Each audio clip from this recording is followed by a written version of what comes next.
आप इस वीडियो में देखेंगे कि क्लास 8th की जो गो ग्रामर की बुक है उसकी आज मैं डिटरमाइनर्स चैप्टर की क्वेश्चन नंबर डी की चर्चा करूंगा। अभी आप इसमें देखेंगे कि इसे बनाया कैसे जाए। क्वेश्चन कहता है कि fill in the blanks with a and the while reading the passage cross out the articles used incorrectly. कहता है क्या कि खाली जगहों को भरें किसकी सहायता से, ए, एन और द की सहायता से। और जब आप इस पैसेज को पढ़ें तो आपको लगे कि जहाँ सही रूप से आर्टिकल्स यूज़ नहीं किया गया है तो उसे क्रॉस कर दें। कहता है कि landscape with the fall of Icarus, तो यहाँ द लगा दें आप। अब कहता है क्या कि अ painting by the Peter bruiser. आपको पता होना चाहिए कि किसी भी प्रॉपर नाउन के पहले आर्टिकल का यूज़ नहीं होता है। कहता है क्या कि लैंडस्केप, प्राकृतिक के दृश्य को हम लैंडस्केप कहते हैं, और वो भी किसके साथ, तो फॉल ऑफ इकैरस के साथ है। और एक पेंटिंग किसके द्वारा बनाया गया, पीटर ब्रूगेल के द्वारा। Impresses a one with it softness of sunshine, और इतना ही नहीं, और इसका एक इसके साथ साथ सनशाइन की जो इसकी अपनी एक जो सॉफ्टनेस है वो भी इंसान को इम्प्रेस करती है। And the pleasure of the country side, और इतना ही नहीं, और जो कंट्री साइड की जो प्लेजर है वो भी बहुत ही इम्प्रेस करती है। The everyday pursuits of 3 common man. अब कहता है प्रत्येक दिन 3 कॉमन मैन की जो परस्यूट्स होता है, और वो कौन कौन लोग हैं, तो द प्लाउमैन है, द शेफर्ड है एंड द फिशरमैन है। अभी क्या हुआ कि जो प्लाउमैन जिसे हम किसान या हलवाहा के नाम से जानते हैं, शेफर्ड जिसे गरेरिया कहते हैं, फिशरमैन के बारे में आप जानते ही हैं। ये तीनों मैन की बात हो रही है कि ये प्लाउमैन और शेफर्ड और फिशरमैन आर पिक्चर्ड, क्योंकि पिक्चर लिए जाते हैं।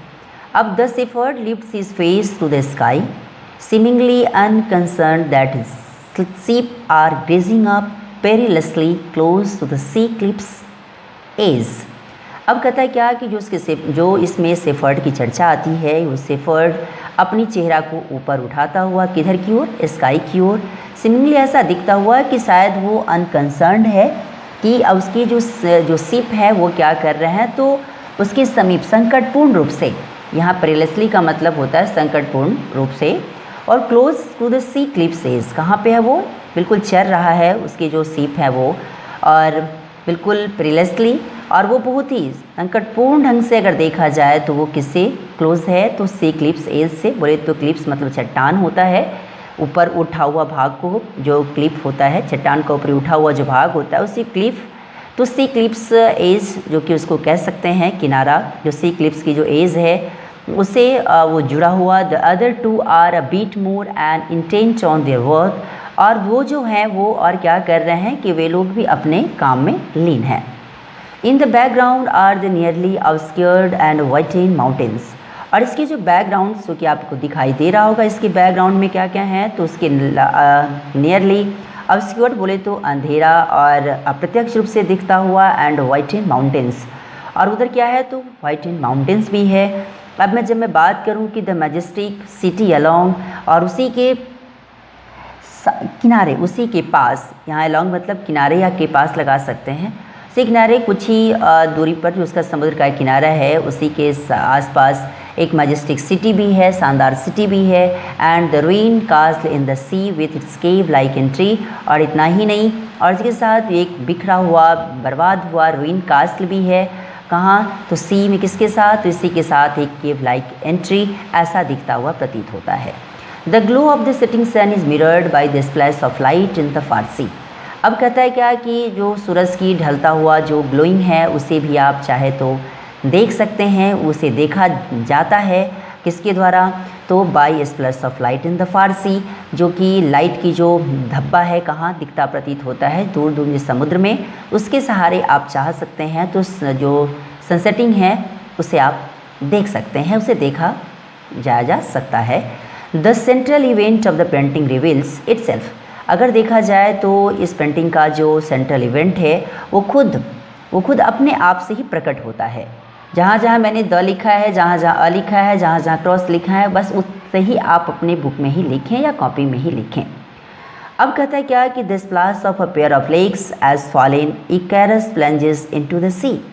अब क्या हुआ कि अब यहाँ कि ये जो the splash of pair of legs, उसके जो किसके, तो स्प्लस की जो पेयर ऑफ लेग्स हैं उसकी बात हो रही है कि वो fallen Icarus plunges into the sea, और वो क्या हुआ कि गिरता हुआ जो इकरस की जो क्या है पेयर ऑफ लेग्स है वो क्या हुआ, समुद्र में क्या हुआ, अचानक गिरता हुआ प्रतीत होता है। अचानक, अब प्लंज मतलब तो मीनिंग अनेकों होते हैं, जैसे गोता लगाना या गिरना। तो they are caught at their precise intent that, का पेज को आगे खिसकाता हूँ। अब कहता है क्या कि they are caught at that precise instant that the symbol of human pride is about to disappear the forever from the world's attention. अब कहता है क्या कि वे ऐसे पकड़े जाते हैं एट द प्रिसाइज मतलब होता है एकदम सही या फिर स्पष्ट रूपों से उसी क्षण। अब the symbol of human pride, और ये जो सिंबल जो दिखता है ये किसका, तो एक बिल्कुल डिसअपियर गायब होने ही वाला होता है सदा के लिए। कहाँ से, तो वर्ल्ड्स की, दुनिया से की जो अटेंशन है उसकी तरफ से ऐसा दिखता हुआ प्रतीत होता है। तभी जहाँ जहाँ आपको द लिखा मिला, जहाँ जहाँ अ लिखा मिला, जहाँ जहाँ क्रॉस लिखा मिला, आप उसे ही अपनी बुक में लिखें। और वीडियो आपको कैसा लगा इसके बारे में लाइक, सब्सक्राइब एंड कमेंट करना न भूलें, और इसे शेयर भी करें ताकि ज़्यादा से ज़्यादा बच्चा इसे देखकर कुछ सीख सके। Thanks a lot.